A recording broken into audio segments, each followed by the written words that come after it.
But the top story, US President Donald Trump has said that the reciprocal tariffs he plans to unveil this week will apply to all nations, not just a select group. The US leader has pledged to introduce a sweeping tariff plan on Wednesday, a move that he has called Liberation Day. He has already imposed tariffs on aluminium, steel and automobiles, alongside heightened duties on all imports from China. Sanjay Suri is here with a report on how USA's duties on auto imports could impact India's auto sector. Sanjay? Trump is poised to slap heavy tariffs on automobiles imported into the US. India does not export a lot of cars to America. It sent only about $9 million worth of cars last year, but India exported about $7 billion worth of auto parts, and those face tariffs May onwards. But then India is under pressure the other way around as well to lower tariffs on import of American cars, and that could be a dangerous drop if the Indian government were to go that way. Tariffs on automobile imports are high for a reason. They're high for very good reasons. I'm not sure India should be looking to reduce tariffs at the moment. I think India has done the correct thing to focus on nurturing its own production and its own industries. And the more that it can do that, the better. That will mean partnerships. It will mean attracting inward investment.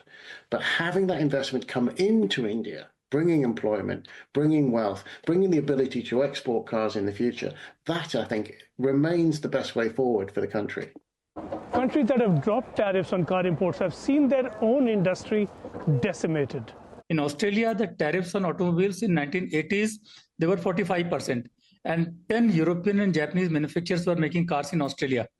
And then suddenly they thought, oh my God, it's too high tariff, let's lower it. In next 10 years, they bought 45% to 5%.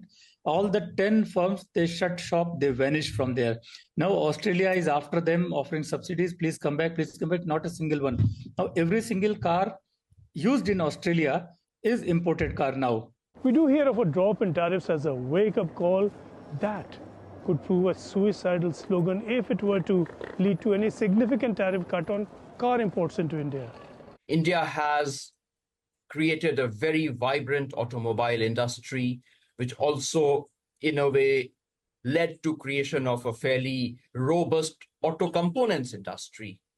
And the reason why that happened was because of high tariffs in the sector. If India had not maintained high tariffs, then what would an auto manufacturer in Japan, in Korea, in US do? They would just export those products to India. So because of the high tariffs, India managed to attract foreign investment, created a fairly robust automobile industry. India has to really think about its position now in terms of tariffs and investments and so on. We are living in a very complicated and turbulent global market right now.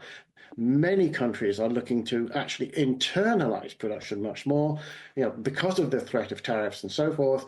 India's position will therefore have to be charted with extreme care by ministers and senior industry leaders in order to find exactly the right way forward in this very complicated situation. So, Sanjay, there with the latest on what Trump's tariffs could mean for India's auto sector.